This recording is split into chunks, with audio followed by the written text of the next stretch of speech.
السلام علیکم، میں ہوں خالد سعید اور آپ دیکھ رہے ہیں میرا چینل جبار ٹی وی۔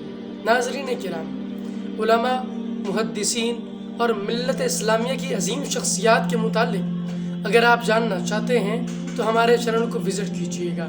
امام ابو حنیفہ، امام مالک، امام شافعی، امام احمد بن حنبل اور امام طحاوی کے بارے میں اگر آپ جاننا چاہتے ہیں تو ان کی ویڈیوز کے لنکس میں نے ڈسکرپشن میں دے دیے ہیں، آپ وہاں سے ان کو دیکھ سکتے ہیں۔ حدیث پاک کی جمع و تدوین کے سلسلے میں بڑے بڑے نام پیدا ہوئے، اس میں سے ایک نام آج بھی آسمان علم و فضل پر چمکتا ہے۔ ان کو ناصر الاحادیث النبویہ کہا جاتا ہے۔ ان کا مقام و مرتبہ یہ تھا کہ لوگ ان کو ناشر الموارث المحمدیہ کہہ کر پکارتے تھے اور امیر المؤمنین فی الحدیث کے لقب سے یاد کرتے تھے۔ بلا شبہ یہ شخصیت امام ابو عبداللہ محمد بن اسماعیل البخاری الجافی کی تھی۔ امام بخاری جو کہ 13 شوال المکرم 194 ہجری کو ماوراء النہر کے شہر بخارا میں پیدا ہوئے۔ امام بخاری کے والد اسماعیل بن ابراہیم ایک بہت بڑے محدث تھے اور علماء نے ان کو ثقہ راویوں میں شمار کیا ہے۔ بچپن ہی میں امام بخاری رحمۃ اللہ علیہ کے والد کا سایہ آپ کے سر سے اٹھ چکا تھا، اس لیے آپ کی پرورش کی ساری ذمہ داریاں آپ کی والدہ پر آن پڑی تھی۔ امام بخاری رحمۃ اللہ علیہ کی بینائی بچپن ہی میں جا چکی تھی۔ آپ کی والدہ بہت نیک خاتون تھی۔ انہوں نے رو رو کر اللہ کی بارگاہ میں دعا کی کہ اللہ تعالیٰ آپ کے بیٹے کو بینائی عطا فرما دے۔ چنانچہ ایک دن سیدنا ابراہیم علیہ السلام کی زیارت آپ کی والدہ کو ہوئی اور انہوں نے فرمایا کہ اللہ تعالیٰ نے تمہارے بیٹے کو بصارت عطا فرما دی ہے۔ اور جیسے ہی اگلے روز امام بخاری اپنے بستر سے اٹھے، آپ کی بینائی لوٹ چکی۔ آپ کی عمر جب 10 سال کو پہنچی تو آپ کا طبی میلان حدیث پاک کی طرف ہو گیا۔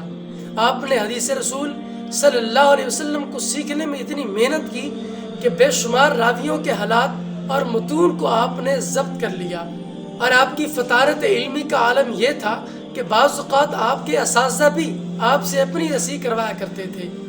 18 سال کی عمر میں امام بخاری اپنے بھائی احمد بن اسماعیل اور اپنی والدہ کے ساتھ حج کرنے کے لیے حرمین شریفین حاضر ہوئے۔ آپ کی والدہ اور آپ کے بھائی تو حج کر کے واپس آ گئے، لیکن آپ وہیں رک گئے۔ اسی دوران آپ نے وہاں پر قضایت الصحابہ والتابعین کے عنوان سے ایک کتاب لکھی، اور انہی دنوں میں چاندنی راتوں میں روضہ رسول صلی اللہ علیہ وسلم کے پہلو میں بیٹھ کر التاریخ الکبیر جیسی عظیم کتاب لکھی۔ یہ کتاب آپ نے اس وقت لکھی جب آپ کو ابھی داڑھی بھی نہیں آئی تھی۔ امام بخاری نے حدیث پاک کے سماع کے لیے اور تحصیل کے لیے دور دراز کا سفر کیا۔ آپ نے حجاز سے لے کر بخارا تک کے بڑے بڑے اکابرین علماء اور محدثین سے استفادہ کیا۔ امام بخاری رحمۃ اللہ علیہ میں ویسے تو بے شمار خوبیاں تھیں، لیکن ایک خوبی ان کو آپ کے تمام معاصرین میں ممتاز کرتی تھی، اور وہ تھا آپ کا حافظہ۔ آپ مکتوب چیزوں پر اتنا اعتماد نہیں کرتے تھے جتنا اپنے حافظے پر کرتے تھے۔ امام بخاری کے حافظے کا عالم یہ تھا کہ جس کتاب کو ایک مرتبہ دیکھتے اسے زبان یاد کر لیتے۔ زمانہ طالب علمی میں آپ کو 70,000 احادیث زبان نہیں یاد تھی۔